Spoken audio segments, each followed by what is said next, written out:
There are two kinds of people in the world, those who leave home and those who don't. I'm a proud member of the first category.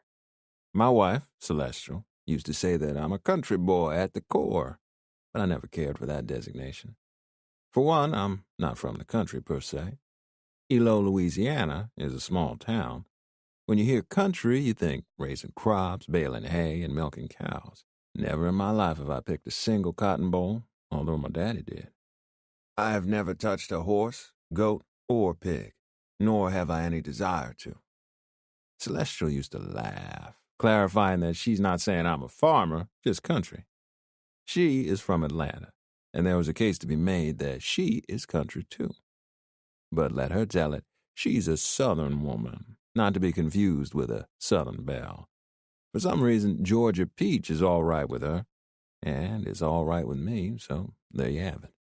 Celestial thinks of herself as this cosmopolitan person, and she's not wrong. However, she sleeps each night in the very house she grew up in.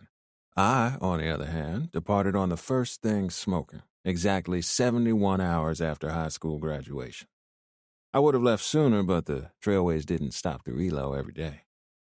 By the time the mailman brought my mama the cardboard tube containing my diploma, I was all moved into my dorm room at Morehouse College, attending a special program for first-generation scholarship types. We were invited to show up 2.5 months before the legacies, to get the lay of the land and bone up on the basics. Imagine 23 young black men watching Spike Lee's School Days and Sidney Poitier's To Sir with Love on loop. And you either will or will not get the picture. Indoctrination isn't always a bad thing. All my life, I have been helped by leg-up programs. Head Start when I was 5 and Upward Bound all the way through. If I ever have kids, they will be able to pedal through life without training wheels, but I like to give credit where it is due. Atlanta is where I learned the rules and learned them quick. No one ever called me stupid. But home isn't where you land. Home is where you launch. You can't pick your home any more than you can choose your family. In poker, you get 5 cards. 3 of them you can swap out, but 2 are yours to keep: family and native land. I'm not talking bad about Elo. Obviously, there are worse native lands. A big picture mind can see that. For one, Elo may be in Louisiana, not a state brimming with opportunity, but it is located in America. And if you're going to be black and struggling, the United States is probably the best place to do it. However, we were not poor. Let me make that extra strength clear. My daddy worked too hard at Buck's Sporting Goods by day, plus handymanning in the evenings. And my mother spent too many hours fixing trays at the Meat and Three for me to act like we had neither pot nor window. Let the record show that we had both. Me, Olive, and Big Roy were a family of 3, and we lived in a sturdy brick house on a safe block. I had my own room, and when Big Roy built an extension, I had my own bathroom.